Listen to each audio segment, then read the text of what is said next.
Dear jewellery manufacturer, 2026 में jewellery manufacturing simple नहीं है। बायर्स पिकी हो गए, एक्सपोर्ट स्टैंडर्ड टाइट हो गए और मार्जिन ऑलरेडी प्रेशर में है। और इस एनवायरनमेंट में सर्वाइव कौन करता है? वो जो कंसिस्टेंट आउटपुट देता है। बाकी लोग बस फायर फाइट ही करते रहते हैं। और कंसिस्टेंसी कहाँ से आती है? हाँ, प्रोसेस इम्पोर्टेंट है, मशीन इम्पोर्टेंट है, कारीगर और स्किल भी इम्पोर्टेंट है, बट एक चीज है जो सब लोग इग्नोर कर देते हैं और वो है एलॉय का डिसिप्लिन। और ऑनेस्टली फ्लोर पे जो प्रॉब्लम हम देखते हैं उनमें से काफी एलॉय से लिंक होती है, बट ओपनली कोई बोलता नहीं है। आज मैं 3 मिस्टेक शेयर करूंगा। ये एडवांस चीजें नहीं है, बट थोड़ा अवेयरनेस चाहिए और थोड़ा डिसिप्लिन चाहिए। मिस्टेक नंबर 1, एलॉय को रीयूज करते रहना बिना काउंट किए हुए। देखो, रीयूज करना गलत नहीं है, कैरेट गोल्ड रीयूज करना ही पड़ता है। स्प्रू है, रनर है, रिजेक्ट है, सब वापस मेल्ट में जाते ही है और ऑब्वियसली जाएंगे। गोल्ड है, वेस्ट थोड़ा ही करेंगे। प्रॉब्लम रीयूज नहीं है, प्रॉब्लम ये है कि किसी को पता ही नहीं होता है कि कितनी बार रीयूज करना चाहिए। हर बार जब कैरेट गोल्ड एलॉय रीमेल्ट होता है, थोड़ा केमिस्ट्री शिफ्ट होती है, जिंक थोड़ा बर्न हो जाता है, ग्रेन रिफाइनर थोड़े डिग्रेड हो जाते हैं। फर्स्ट साइकिल में कुछ नहीं दिखेगा, सेकंड साइकिल में भी शायद नहीं, बट थर्ड, फोर्थ, फिफ्थ में लिटरली आप एक डिफरेंट एलॉय के साथ काम कर रहे हो। और फिर कंप्लेन आती है, सर पोरोसिटी आ रही है, सरफेस रफ हो रहा है, कलर मैच नहीं होता है। सब मशीन पे डाउट करते हैं, टेम्परेचर पे डाउट करते हैं, कारीगर पे डाउट करते हैं, बट एलॉय पे नहीं। क्योंकि टेक्निकली सप्लायर सेम है, पैकेट सेम है, पर मेल्ट जो मेटल में है वो ओरिजिनल फॉर्मुलेशन नहीं रहा। फिक्स सिंपल है, रीयूज साइकिल को काउंट करो। एक थ्रेशोल्ड लिमिट नक्की करना पड़ेगा कि फ्रेश कैरेट गोल्ड कभी हम लोग यूज करेंगे और वो मैंडेटरी करना पड़ेगा। और ये किसी एक इंसान पे डिपेंडेंट नहीं होना चाहिए, सिस्टम पे ही होना चाहिए। ये एक डिसिप्लिन इम्प्लीमेंट हो जाए तो रिजेक्शन रेट विजिबली ड्रॉप हो जाएगा। मिस्टेक नंबर 2, एलॉय को सिर्फ प्राइस पे खरीदना। सस्ता लेना डेफिनेटली गलत नहीं है, ऑब्वियसली मार्जिन मैटर करते हैं, पर जब एलॉय सिलेक्शन का ओनली क्राइटेरिया प्राइस होता है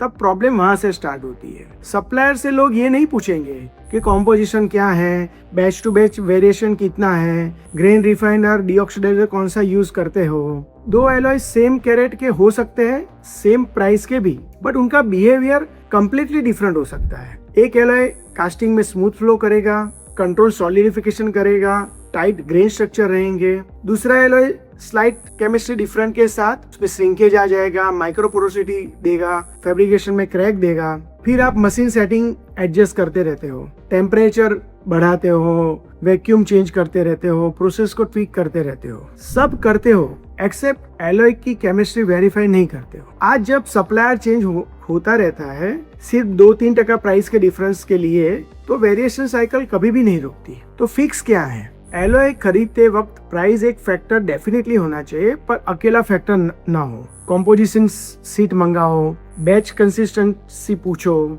ये क्लियर करो कि कास्टिंग और फैब्रिकेशन के एलॉय अलग डिजाइन किए गए हैं कि नहीं। अगर सप्लायर के पास इसका क्लियर आंसर नहीं है तो समझ जाओ कि डिसिप्लिन मिसिंग है। अभी मिस्टेक नंबर 3, कास्टिंग और फैब्रिकेशन के लिए सेम एलॉय यूज करना। ये एक्चुअली थिंकिंग माइंडसेट का इश्यू है। बहुत यूनिट एज्यूम कर लेते हैं कि मेटल तो है, तो मेटल ही है ना, सेम एलॉय चलेगा। कास्टिंग हो या फैब्रिकेशन, सेम एलॉय चलते रहेगा। एग्जैक्टली नहीं चलता। कास्टिंग में एलॉय को केविटी के नैरो चैनल में स्मूथ फ्लो करना रहता है, क्विकली सॉलिडिफाई करना रहता है और पोरोसिटी अवॉइड करना रहता है। इसके लिए उसका फ्लूइडिटी, सॉलिडिफिकेशन रेंज और ग्रेन कंट्रोल स्पेशली ट्यून होता है। फैब्रिकेशन में एलॉय को डक्टाइल होना रहता है, रोलिंग, बेंडिंग, डीप ड्रॉइंग में स्ट्रेस हैंडल करना होता है और वो भी बिना क्रैक किए। इसके लिए उसका ग्रेन स्ट्रक्चर कंप्लीटली डिफरेंट होता है। जब एक ही एलॉय दोनों जगह यूज होती है तो डेफिनेटली कॉम्प्रोमाइज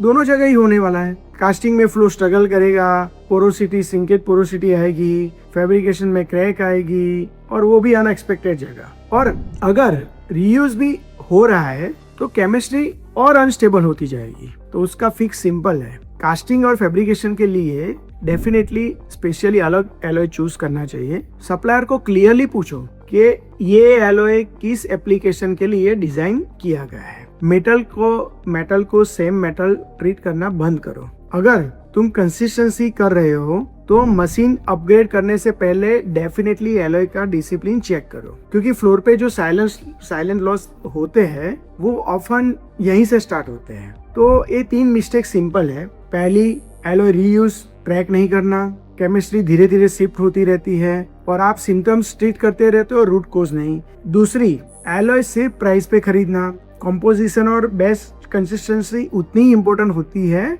कि जितना एलॉय का रेट। सप्लायर से सवाल पूछना कोई वीकनेस नहीं है, ये मैन्युफैक्चरिंग मैच्योरिटी है। और एट लास्ट तीसरी, कास्टिंग और फैब्रिकेशन के लिए एक ही एलॉय एज्यूम करते रहना। डेफिनेटली दोनों का काम अलग है, तो एलॉय भी अलग ही होना चाहिए। अगर ये 3 चीज फिक्स हो जाती है तो मशीन को ब्लेम करना कम हो जाता है, प्रोसेस ट्वीक करना कम हो जाता है, कारीगर पे डाउट करना कम हो जाता है, क्योंकि जब एलॉय स्टेबल होती है बाकी सब चीज प्रिडिक्टेबल हो जाती है। और प्रिडिक्टेबिलिटी ही कंसिस्टेंसी का फाउंडेशन है। अगर आप यूनिट में कंसिस्टेंटली जेन्युइनली मैटर करती है आपके यूनिट में, तो एलॉय डिसिप्लिन सेकेंडरी नहीं हो सकता। रांसा एलॉयज पिछले कई सालों से ज्वेलरी मैन्युफैक्चरिंग फ्लोर के साथ क्लोजली काम करता है। हमने पैटर्न बार बार देखे हैं। रिजेक्शन का रूट कोज मशीन नहीं होता है, प्रोसेस नहीं होता है, ऑफन एलॉय स्टेबिलिटी कंसिस्टेंसी होती है। हम मैन्युफैक्चरिंग के साथ स्टेबल रिपीटेबल